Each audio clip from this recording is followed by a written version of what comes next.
மனிதனுக்குள் மிருகத்தை கட்டவிழ்த்து விடுதல் மற்றும் கிராமத்தில் ஓநாய் மோதல். அத்தியாயம் -6. சந்திரனின் சூறாவளி வருகிறது. அச்சுறுத்தல் வெளிவருகிறது.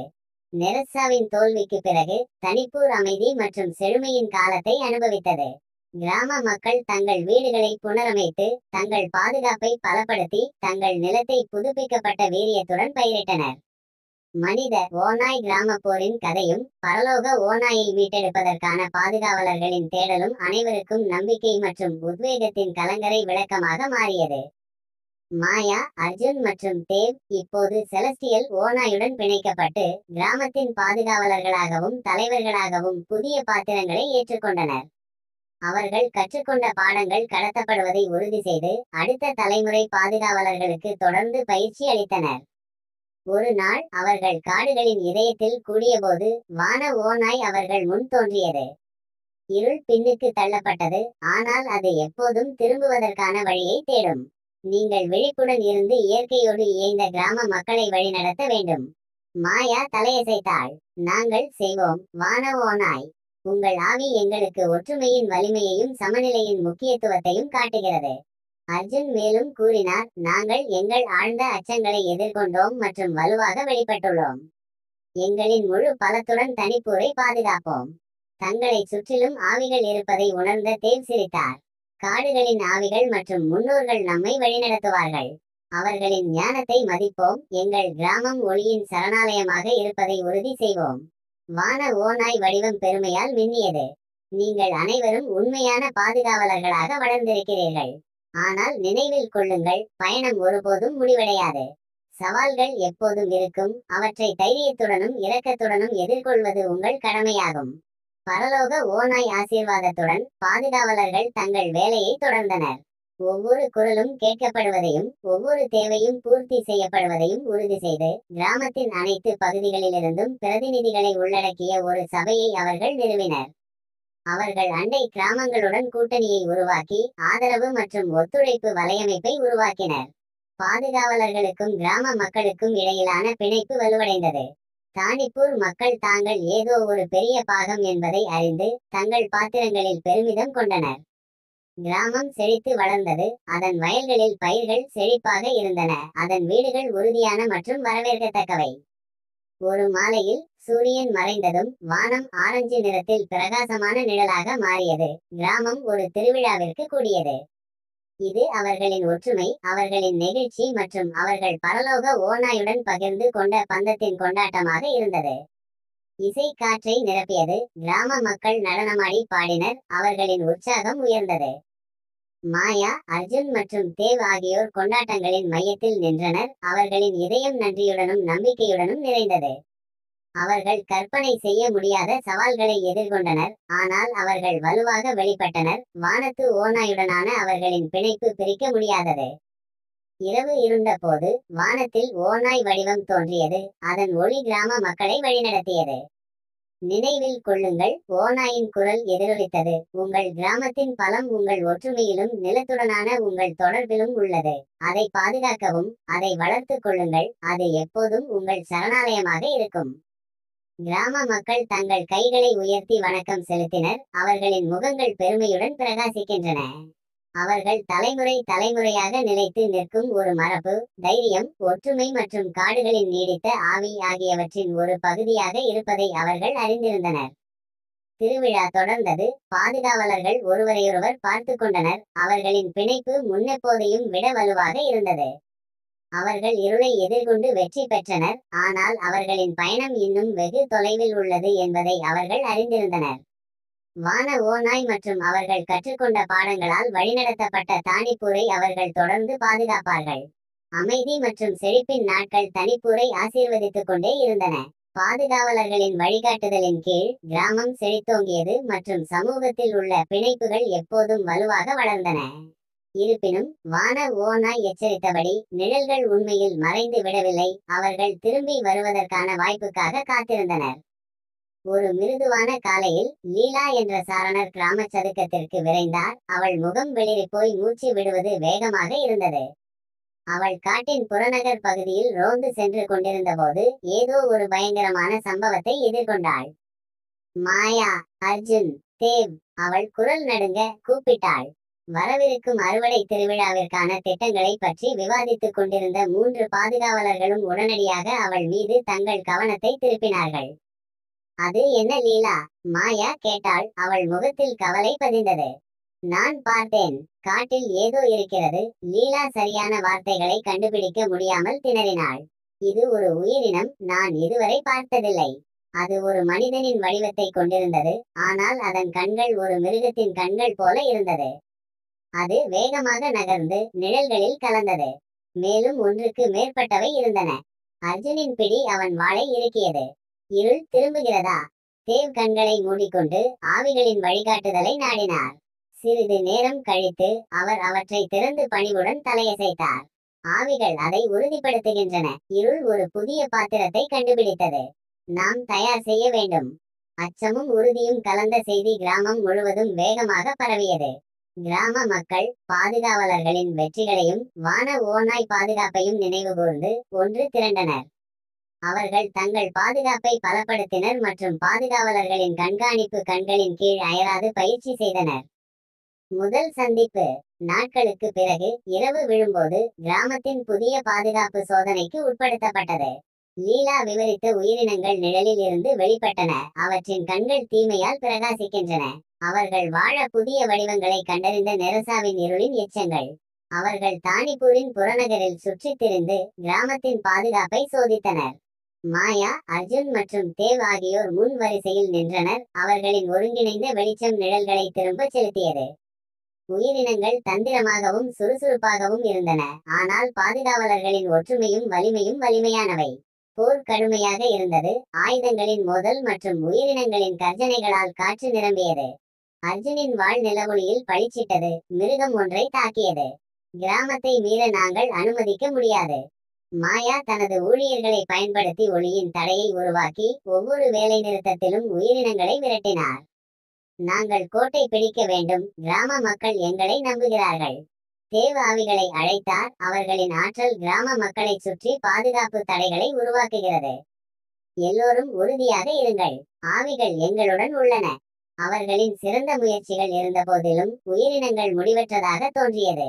காவலர்கள் தங்கள் முழு வலிமையுடன் போராடினர். ஆனால் இருள் இடைவிடாது இருந்தது. உயிரினங்கள் அவற்றை மூழ்கடிக்க கூடும் என்று தோன்றியது போலவே ஒரு கண்மூடித்தனமான ஒளி வானத்தை நிரப்பியது. வான ஓநாய் தோன்றியது. அதன் வடிவம் கதிரியக்க மற்றும் சக்தி வாய்ந்தது. ஒரு வலிமையான அலறலுடன் அது ஒரு ஒளி அலையை கட்டவிழ்த்து உயிரினங்களை சிதறடித்து அவற்றை மீண்டும் நிழல்களுக்குள் செலுத்தியது. கிராமம் ஆரவாரத்தில் வெடித்தது. ஓநாய் தலையிட்டால் அவர்களின் உற்சாகம் உயர்த்தப்பட்டது. ஒரு புதிய கூட்டாளி. கிராமவாசிகள் காயமடைந்தவர்களுக்கு சிகிச்சை அளித்து அவர்களின் பாதுகாப்பை மீண்டும் கட்டியெழுப்பியதால் பாதுகாவலர்கள் தங்கள் அடுத்த நடவடிக்கை குறித்து விவாதிக்க கூடினர். பரலோக ஓநாயின் இருப்பு நீடித்தது. அதன் கண்கள் ஞானத்தால் நிரம்பியது. நீங்கள் தைரியமாக போராடினீர்கள் என்று ஓநாய் சொன்னது. அதன் குரல் அவர்களின் மனதில் எதிரொலித்தது. ஆனால் இருள் ஒரு புதிய சாம்பியனை கண்டுபிடித்தது. அதை முறியடிக்க உங்களுக்கு வலிமையும் ஒற்றுமையும் அதிகம் தேவை. எப்படி தயார் செய்யலாம்? களைப்பையும் மீறி குரல் சீராக கேட்டாள் மாயா. வான ஓநாய் பார்வை காட்டை நோக்கி திரும்பியது. பண்டையவர்களின் ஆரக்கிளை தேடுங்கள். இந்த போரில் உங்களுக்கு உதவக்கூடிய அறிவையும் சக்தியையும் அவள் பெற்றிருக்கிறாள். அவள் வடக்கு மலைகளுக்கு அப்பால் உள்ள விஸ்பர்ஸ் தோப்பில் வசிக்கிறாள். அவர்களின் புதிய பணி தெளிவாக இருப்பதால் பாதுகாவலர்கள் பயணத்திற்கு தயாராகினர். விழிப்புடன் இருந்து தங்கள் வீட்டை பாதுகாப்பதாக உறுதியளித்த கிராம மக்களிடம் அவர்கள் விடை பெற்றனர். லீலா பாதுகாவலர்களுக்கு மேலும் உதவ ஆர்வமாக விஸ்பர்ஸ் தோப்புக்கு வழிகாட்ட முன்வந்தார். இந்த பயணம் நீண்ட மற்றும் துரோகமானது. அடர்ந்த காடுகள் மற்றும் கரடுமுரடான நிலப்பரப்பு வழியாக செல்லும் பாதை. வழியில் அவர்கள் பல்வேறு சவால்களை எதிர்கொண்டனர். காட்டு விலங்குகள், துரோக நிலப்பரப்புகள் மற்றும் இருண்ட உயிரினங்களின் எச்சங்கள். ஆனால் லீலாவின் நிலத்தை பற்றிய அறிவு மற்றும் பாதுகாவலர்களின் அசைக்க முடியாத உறுதியுடன் அவர்கள் அழுத்தம் கொடுத்தனர். தி கிரோவ் ஆஃப் விஸ்பர்ஸ். பல நாட்கள் பயணத்திற்கு பிறகு அவர்கள் விஸ்பர்ஸ் தோப்புக்கு வந்தனர். இந்த தோப்பு ஒரு மர்மமான இடமாக இருந்தது. அது ஆற்றலுடன் ஓசை எழுப்புவது போல் தோன்றிய பழங்கால மரங்கள் நிறைந்தது.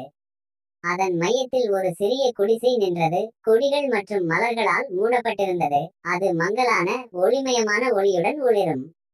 அவர்கள் நெருங்கியதும் குடிசையிலிருந்து நட்சத்திரங்களைப் போல மின்னும் கண்களுடன் ஒரு வயதான பெண் வெளிப்பட்டார். அவள் பண்டையவர்களின் ஆரக்கிள், அவளுடைய இருப்பு காலமற்ற ஞானத்தின் உணர்வை வெளிப்படுத்துகிறது. தானிப்பூரின் பாதுகாவலர்களே, வரவேற்கிறோம் என்று அவள் சொன்னாள். அவளுடைய குரல் மென்மையாக இருந்தாலும் சக்தி வாய்ந்தது. நான் உன்னை எதிர்பார்த்தேன். மாயா, அர்ஜுன் மற்றும் தேவ் மரியாதையுடன் வணங்கினர். நாங்கள் உங்கள் வழிகாட்டுதலை நாடுகிறோம், ஆரக்கிள். இருள் திரும்பிவிட்டது, அதை தோற்கடிக்க உங்கள் ஞானம் எங்களுக்கு தேவை. ஆரக்கிள் தலையசைத்தது, அவள் கண்கள் ஒவ்வொன்றையும் வருடியது. முன்னோக்கி செல்லும் பாதை ஆபத்து நிறைந்தது, ஆனால் வெற்றி பெற உங்களுக்கு வலிமையும் ஒற்றுமையும் உள்ளது. பழங்கால பாதுகாவலர்களின் ரகசியங்கள், யுகங்கள் கடந்து வந்த அறிவு ஆகியவற்றை உங்களுடன் பகிர்ந்து கொள்கிறேன். அவள் அவர்களை தனது குடிசைக்குள் அழைத்துச் சென்றாள். அங்கு அவள் பண்டைய சுருள்கள் மற்றும் கலைப்பொருட்களை வெளிப்படுத்தினாள். பல நாட்கள் பாதுகாவலர்கள் அவரது வழிகாட்டுதலின் கீழ் படித்தனர். இருளை எதிர்த்து போராடுவதற்கான புதிய நுட்பங்களையும் உத்திகளையும் கற்றுக்கொண்டனர். அவர்கள் அயராது பயிற்சி செய்தனர், தங்கள் திறமைகளை மெருகேற்றினர் மற்றும் பரலோக ஓநாயுடனான தங்கள் பிணைப்பை ஆழப்படுத்தினர். ஒரு புதிய விடியல். ஆரக்கிளின் போதனைகள் மற்றும் ஆசீர்வாதங்களுடன் பாதுகாவலர்கள் தானிப்பூருக்கு திரும்பினர், அதிகரித்து வரும் அச்சுறுத்தலை எதிர்கொள்ள தயாராக இருந்தனர். அவர்கள் தங்கள் புதிய அறிவை கிராம மக்களுடன் பகிர்ந்து கொண்டனர், அவர்கள் போதனைகளை உறுதியுடனும் நம்பிக்கையுடனும் ஏற்றுக்கொண்டனர். ஒரு புதிய நாளில் சூரியன் உதித்ததால் தானியப்பூர் கிராமம் முன்னெப்போதையும் விட வலுவாகவும் ஒற்றுமையாகவும் நின்றது. பாதுகாவலர்கள் பண்டைய ஞானம் மற்றும் வான ஓநாய் சக்தியுடன் ஆயுதம் ஏந்தியவர்கள் வரவிருக்கும் போர்களுக்கு தயாராகினர்.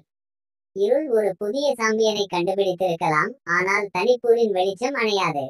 தாங்கள் ஒன்றாக நின்றால் எந்த தடையையும் தாண்டி செல்ல முடியும் என்பதை அறிந்த கிராமம் வரவிருக்கும் சவால்களை எதிர்கொண்டது. எனவே மனித ஓநாய் கிராம போரின் கதை தொடர்ந்தது. ஒற்றுமை, தைரியம் மற்றும் தானிப்பூரின் அசைக்க முடியாத ஆவி ஆகியவற்றின் நீடித்த சக்திக்கு ஒரு சான்றாகும். தனிப்பூரில் கிராம மக்கள் மற்றும் பாதுகாவலர்கள் தங்கள் தயாரிப்புகளை புத்துணர்ச்சியுடன் அரவணைத்தனர். தொன்று தொட்டு ஆரக்கிள் வழங்கிய போதனைகள் அவர்களுக்கு சக்தி வாய்ந்த அறிவையும் தொழில்நுட்பத்தையும் கொடுத்தது. ஆனால் அவர்களின் வலிமை மற்றும் ஒற்றுமையின் உண்மையான சோதனை இன்னும் வரவில்லை என்பதை அவர்கள் அறிவார்கள். ஒரு அந்நியனின் வருகை. ஒரு மாலை, சூரியன் மரணமடைந்த போது கிராமத்திற்கு ஒரு அந்நியன் வந்தான். அவன் கருமை ஆடை அணிந்திருந்தான், அவனது முகம் பகுதி மாறாமல் மறைக்கப்பட்டிருந்தது. பாதுகாவலர்கள் அதிகரிக்கும் அச்சுறுத்தல்களை நினைத்து அவனை உடனடியாக நிறுத்தினார்கள். நான் அமைதியில் வருகிறேன், அந்நியன் சொன்னான். அவனது குரல் அமைதியுடன் இருந்தது. இந்த கிராமத்தின் பாதுகாவலர்களை நான் தேடுகிறேன். இருளுக்கு எதிரான உங்களது போராட்டத்தில் உதவக்கூடிய முக்கிய தகவலை நான் கொண்டிருக்கிறேன். பாதுகாவலர்கள் உறுதியற்ற மாயா, அர்ஜுன் மற்றும் தேவ் அவர்களுக்கு செய்தியை அனுப்பினர். பாதுகாவலர்கள் எப்போதும் எச்சரிக்கையாக இருந்தாலும் சாத்தியமான இணைபெருமைகளை ஒருபோதும் தவிர்க்கவில்லை. கிராம மையத்தில் அந்த அந்நியனை சந்திக்க முடிவு செய்தனர். மாயா முன்னேறி, அவளது பார்வை உறுதியாக இருந்தது. உங்கள் பெயரும் உங்கள் நோக்கும் சொல்லுங்கள். அந்நியன் தனது கூட்டை எடுத்து காலத்தை மழுங்கிய முகத்துடன் வெள்ளி கண்ணாடிகளை வெளிப்படுத்தினான். எனது பெயர் கேல். நான் ஒரு அறிஞரும் ஒரு பயணியுமானவன். நான் தொன்று தொட்டு உரைகளை மற்றும் நிழல்களின் தீர்க்க தரிசனங்களை ஆய்வு செய்துள்ளேன். இருளின் புதிய வீரருக்கு எதிரான உங்களது போராட்டத்தில் உதவக்கூடியதாக நான் நம்புகிறேன். அர்ஜுன் அவனை சந்தேகத்துடன் பார்த்தான். நாம் ஏன் உன்னை நம்ப வேண்டும்? கேல் தலையசைத்தான், அவர்களின் எச்சரிக்கையை புரிந்து கொண்டான். உங்கள் சந்தேகத்தை நான் புரிகிறேன், ஆனால் நான் இருளால் ஏற்படும் அழிவை பார்த்துள்ளேன். அதை எதிர்கொள்வதற்கான வழிகளை நான் வாழ்க்கையை அர்ப்பணித்துள்ளேன். நீங்கள் அனுமதித்தால் நான் என்னால் தெரிந்ததை பகிர்ந்து உங்கள் தயாரிப்புகளில் உதவ முடியும். அறிவும் பாய்ச்சல்களும். பாதுகாவலர்கள் ஆலோசித்து கேலுக்கு ஒரு வாய்ப்பு கொடுக்க முடிவு செய்தனர். அவர்கள் அவனை காடு மையத்திற்கு கொண்டு சென்று அங்கு முன்கூட்டிய அச்சுறுத்தல்களை விவாதித்தனர். கேல் பழமையான வரைபடங்கள் மற்றும் உரைகளை பரப்பி பல்வேறு சின்னங்கள் மற்றும் குறிக்கைகளை காட்டினான். இருளின் புதிய வீரர், நிழல் மன்னர், தனது சக்தியை நாட்டின் மிகவும் இருண்ட மூலைகளில் மறைந்த பழமையான பொக்கிஷங்களில் இருந்து பெறுகிறார். கேல் விளக்கினான். இந்த பொக்கிஷங்கள் அழிக்கப்பட வேண்டியன, அவரது நிழல்களை பலவீனமாக்க. ஆவிகளுடன் ஆழமான தொடர்புடைய தேவ் தலையசைத்தான். ஆவிகள் இப்படிப்பட்ட பொக்கிஷங்கள் பற்றி பேசியுள்ளனர். அவற்றின் இருண்ட ஆற்றல் இயற்கை சமநிலையை குலைக்கின்றது. கேல் தொடர்ந்தான். 3 அறியப்பட்ட பொக்கிஷங்கள் உள்ளன: நிழல் குண்டு, இரவு கத்தி மற்றும் விரக்தியின் போர்வை. இவை இருளின் மிகுந்த இடங்களில் மறைந்துள்ளன.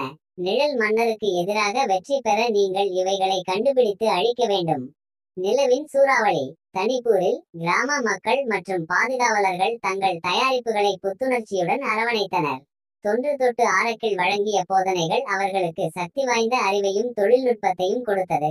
ஆனால் அவர்களின் வலிமை மற்றும் ஒற்றுமையின் உண்மையான சோதனை இன்னும் வரவில்லை என்பதை அவர்கள் அறிவார்கள். ஒரு அந்நியனின் வருகை. ஒரு மாலை, சூரியன் மரணமடைந்த போது கிராமத்திற்கு ஒரு அந்நியன் வந்தான். அவன் கருமை ஆடை அணிந்திருந்தான். அவனது முகம் பகுதி மாறாமல் மறைக்கப்பட்டிருந்தது. பாதுகாவலர்கள் அதிகரிக்கும் அச்சுறுத்தல்களை நினைத்து அவனை உடனடியாக நிறுத்தினார்கள். நான் அமைதியில் வருகிறேன், அந்நியன் சொன்னான். அவனது குரல் அமைதியுடன் இருந்தது. இந்த கிராமத்தின் பாதுகாவலர்களை நான் தேடுகிறேன். இருளுக்கு எதிரான உங்களது போராட்டத்தில் உதவக்கூடிய முக்கிய தகவலை நான் கொண்டிருக்கிறேன். பாதுகாவலர்கள் உறுதியற்ற மாயா, அர்ஜுன் மற்றும் தேவ் அவர்களுக்கு செய்தியை அனுப்பினர். பாதுகாவலர்கள் எப்போதும் எச்சரிக்கையாக இருந்தாலும் சாத்தியமான இணைபெருமைகளை ஒருபோதும் தவிர்க்கவில்லை. கிராம மையத்தில் அந்த அந்நியனை சந்திக்க முடிவு செய்தனர். மாயா முன்னேறி அவளது பார்வை உறுதியாக இருந்தது. உங்கள் பெயரும் உங்கள் நோக்கும் சொல்லுங்கள். அந்நியன் தனது கூட்டை எடுத்து காலத்தை மழுங்கிய முகத்துடன் வெள்ளி கண்ணாடிகளை வெளிப்படுத்தினான். எனது பெயர் கேல். நான் ஒரு அறிஞரும் ஒரு பயணியுமானவன். நான் தொன்று தொட்டு உரைகளை மற்றும் நிழல்களின் தீர்க்க தரிசனங்களை ஆய்வு செய்துள்ளேன். இருளின் புதிய வீரருக்கு எதிரான உங்களது போராட்டத்தில் உதவக்கூடியதாக நான் நம்புகிறேன். அர்ஜுன் அவனை சந்தேகத்துடன் பார்த்தான். நாம் ஏன் உன்னை நம்ப வேண்டும்? கேல் தலையசைத்தான். அவர்களின் எச்சரிக்கையை புரிந்து கொண்டான். உங்கள் சந்தேகத்தை நான் புரிகிறேன். ஆனால் நான் இருளால் ஏற்படும் அழிவை பார்த்துள்ளேன். அதை எதிர்கொள்வதற்கான வழிகளை நான் வாழ்க்கையை அர்ப்பணித்துள்ளேன். நீங்கள் அனுமதித்தால் நான் என்னால் தெரிந்ததை பகிர்ந்து உங்கள் தயாரிப்புகளில் உதவ முடியும். அறிவும் பாய்ச்சல்களும். பாதுகாவலர்கள் ஆலோசித்து கேலுக்கு ஒரு வாய்ப்பு கொடுக்க முடிவு செய்தனர். அவர்கள் அவனை காடு மையத்திற்கு கொண்டு சென்று அங்கு முன்கூட்டிய அச்சுறுத்தல்களை விவாதித்தனர். கேல் பழமையான வரைபடங்கள் மற்றும் உரைகளை பரப்பி பல்வேறு சின்னங்கள் மற்றும் குறிக்கைகளை காட்டினான். இருளின் புதிய வீரர், நிழல் மன்னர், தனது சக்தியை நாட்டின் மிகவும் இருண்ட மூலைகளில் மறைந்த பழமையான பொக்கிஷங்களில் இருந்து பெறுகிறார். கேல் விளக்கினான். இந்த பொக்கிஷங்கள் அழிக்கப்பட வேண்டியன, அவரது நிழல்களை பலவீனமாக்க. ஆவிகளுடன் ஆழமான தொடர்புடைய தேவ் தலையசைத்தான். ஆவிகள் இப்படிப்பட்ட பொக்கிஷங்கள் பற்றி பேசியுள்ளனர். அவற்றின் இருண்ட ஆற்றல் இயற்கை சமநிலையை குலைக்கின்றது. கேல் தொடர்ந்தான். 3 அறியப்பட்ட பொக்கிஷங்கள் உள்ளன: நிழல் குண்டு, இரவு கத்தி மற்றும் விரக்தியின் போர்வை. இவை இருளின் மிகுந்த இடங்களில் மறைந்துள்ளன. நிழல் மன்னருக்கு எதிராக வெற்றி பெற நீங்கள் இவைகளை கண்டுபிடித்து அழிக்க வேண்டும். முதல் பொக்கிஷம் நிழல் குண்டு. மாயா, அர்ஜுன் மற்றும் தேவ் அவர்களது துணிச்சலுடன் பார்த்தாள். நாம் விரைவாக செயல்பட வேண்டும். இப்பொக்கிஷங்கள் இருக்கும் நேரம் நீளத்துக்கே நிழல் மன்னர் மிகவும் சக்தி வாய்ந்தவராக இருக்கிறார்.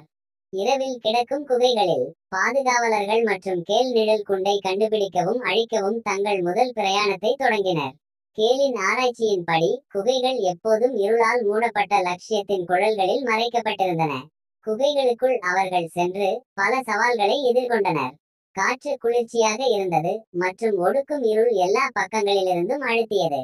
அவர்கள் கொண்டிருந்த விளக்குகள் மட்டுமே ஒளியை கொடுத்தன. மிரட்டும் நிழல்களை குகை சுவர்களில் காட்டியது. திடீரென்று இருளின் பொருள்கள் தோன்றின. அவற்றின் கண்கள் தீய நோக்கத்துடன் பிரகாசித்தன. இந்த நிழல் அடிமைகள், நிழல் மன்னரின் படைப்புகள், இடைவிடாத தாக்குதல்கள் நடத்தின. பாதுகாவலர்கள் துணிச்சலுடன் போராடினர். அவர்களது ஆயுதங்கள் விண்மீன் ஓநாயின் ஒளியால் பிரகாசித்தன. அர்ஜுனின் வாள் இருளை நொறுக்கியது. ஒவ்வொரு அடி நிழல் வடிவங்களை தகர்த்தது. நாம் அருகில் இருக்கிறோம், எச்சரிக்கையாக இருங்கள். மாயா அவளது குச்சியை ஒளிப்பந்து உருவாக்க பயன்படுத்தினாள். குழுவை தாக்குதலிலிருந்து பாதுகாத்தாள். நாம் விரைவாக குண்டை கண்டுபிடித்து அழிக்க வேண்டும். கேல் குகைகள் பற்றிய அவனது அறிவை பயன்படுத்தி அவர்கள் வழி காட்டினான். இறுதியில் அவர்கள் ஒரு அறையை அடைந்தார்கள். அங்கு நிழல் குண்டு ஒரு மண்டபத்தில் இருந்தது. இருளின் ஆற்றலால் அசைந்தது. தேவ் முன்பணியிலிருந்து ஆரக்கில் கற்று தந்த பழைய மந்திரத்தை சொன்னார். ஆவிகள் பதிலளித்தனர். அவர்களின் ஆற்றல் தேவுடன் இணைந்தது. ஒரு இறுதி சக்தி வாய்ந்த ஊற்றாக தேவ் நிழல் குண்டை நொறுக்கியார். அதன் இருள் ஆற்றல் ஒன்றும் இல்லாத ஒன்றாக சிதறியது. இரவின் கத்தி. தனிப்பூருக்கு திரும்பி அவர்கள் தங்கள் அடுத்த பணி இரவின் கத்தியை கண்டுபிடிக்க தயாராகினர். கேலின் படி அது நிழல் வீழ்ச்சி சின்னங்களில் மறைக்கப்பட்டிருந்தது. ஒரு நேரத்தில் வாழ்க்கையுடன் செழித்த ஒரு இடம், ஆனால் இப்போது இருளால் கவர்ந்துள்ளது. நிழல் வீழ்ச்சி சின்னங்களுக்கு செல்லும் பிரயாணம் களைப்பாக இருந்தது. ஒவ்வொரு அடியிலும் புவியியல் மிகவும் வெறுமையாகவும் மிரட்டலாகவும் மாறியது. சின்னங்கள் புதையல்களாலும் நிழல் பொருள்களாலும் நிரம்பியிருந்தன. ஒரு முறை செழித்த நிலத்தை அழித்த இருளின் பின்புலங்கள். அவர்கள் இந்த வெறுமையான நிலத்தில் வழி சென்றபோது அவர்கள் இரவின் கத்தி ஒரு சக்தி வாய்ந்த நிழல் விலங்கு, கத்தியின் இருள் ஆற்றலின் வெளிப்பாடு, பாதுகாக்கப்பட்டது என்பதை கண்டுபிடித்தனர். விலங்கு கடுமையாக தாக்கியது. அதன் வடிவம் மாறி மாறி அதை போராடுவதற்கு கடினமாக மாற்றியது. மாயா, அர்ஜுன் மற்றும் தேவ் அவர்கள் முழு திறமையையும் பயன்படுத்தி போராடினர். அவர்களின் பிணைப்பு மற்றும் விண்மீன் ஓநாயின் ஆற்றல் அவர்களின் செயல்களை வழிநடத்தின. கேல் அவனது பழைய மந்திரத்தின் அறிவை பயன்படுத்தி விலங்கினை பலவீனமாக்க பாதுகாவலர்கள் தாக்குவதற்கான இடத்தை உருவாக்கினான். ஒரு இறுதி ஒருங்கிணைந்த முயற்சியில் அவர்கள் நிழல் விலங்கினை தோற்கடித்தனர். தேவ் கத்தியின் கம்பத்தில் சென்றார். ஒரு புனித வழிபாட்டை பயன்படுத்தி அதை தூய்மைப்படுத்தி அழித்தார். கத்தி நொறுங்கிய போது ஒளியின் ஒரு அலை சின்னங்களில் பரவியது, இருளை அகற்றியது. இறுதி பொக்கிஷம் விரக்தியின் போர்வை. பாதுகாவலர்கள் மிகவும் சவாலான பொக்கிஷமான விரக்தியின் போர்வை அவர்களை எதிர்நோக்கி இருப்பதாக அறிவார்கள். சோகத்தின் குழியில் மறைக்கப்பட்ட ஒரு இடம், அங்கு காற்று சோகத்திலும் துயரத்திலும் இழைக்கப்பட்டுள்ளது. போர்வை நிழல் மன்னரின் ஆற்றலின் மூலமாக இருந்தது. முழுமையான மிரட்டலை முடிவுக்கு கொண்டுவர திட்டமிட்டிருந்த அவர்கள் இறுதி முயற்சியை தொடங்கினர். சோகத்தின் குழிக்கு செல்லும் பிரயாணம் அவர்களின் உறுதியையும் ஒற்றுமையையும் சோதித்தது. பாதை விழித்துகளிக்கும் மற்றும் அவர்களின் மனதை உடைக்கும் சோதனைகளால் நிரம்பியிருந்தது. அவர்கள் குழியின் இதயத்தை அடைந்தபோது அவர்கள் நிழல் மன்னரை எதிர்கொண்டனர். அவனது வடிவம் இருள் மற்றும் சோகத்தின் மயிரிழைகளாக இருந்தது. போராட்டம் அவர்கள் முன்பு சந்தித்த ஒன்றையும் ஒத்திருக்கவில்லை. காற்று அவனது புன்னகைக்கும் சிரிப்பால் மற்றும் 1000 சோகங்களின் எடையால் நிரம்பியது. அவர்களின் பிணைப்பையும் ஆரக்கிளின் போதனைகளையும் அடிப்படையாக கொண்டு பாதுகாவலர்கள் உறுதியளித்த போராட்டத்தை மேற்கொண்டனர். மாயாவின் ஒளி, அர்ஜுனின் வலிமை மற்றும் ஆவிகளின் தொடர்பான தேவின் ஆற்றல் ஒரு தூய, உடனடியாக ஒளியின் ஆற்றலை உருவாக்கியது. கேல் அவனது பழைய அறிவை பயன்படுத்தி நிழல் மன்னரின் போர்வையின் பிடியை பலவீனமாக்க வழி கண்டுபிடித்தான். இறுதி சக்தி வாய்ந்த முயற்சியில் பாதுகாவலர்கள் விரக்தியின் போர்வையை அழித்தனர். நிழல் மன்னரின் வடிவம் ஒன்றும் இல்லாத ஒன்றாக கலைந்தது. புதிய யுகம். இருள் இறுதியாக வெல்லப்பட்டது. நிழல் மன்னரின் மிரட்டல் அழிக்கப்பட்டது. பாதுகாவலர்கள் தனிப்பூருக்கு திரும்பினார்கள். வீரர்களாக வரவேற்கப்பட்டனர். கிராமம் இப்போது நிழல் நீக்கப்பட்டு மேலும் ஒற்றுமையுடன் மற்றும் வலிமையுடன் செழித்தது.